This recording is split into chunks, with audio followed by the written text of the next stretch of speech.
întins pe spate și privesc pe geam. Noaptea străvezie cerul albastru de stele și nu mă pot opri când am gândit la o poveste adevărată care am să o dea până aici cu voi. Deci, fiți atenți!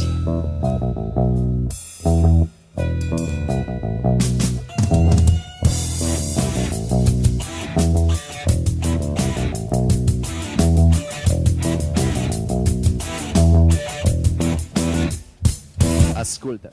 Am un prieten care are un scatiu și îl ține închis în casă, bietul scatiu.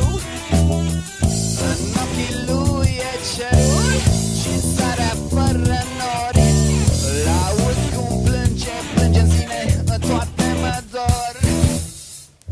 Am un prieten care are un scatiu, dar nu o să-l mai aibă, nici mort, nici viu.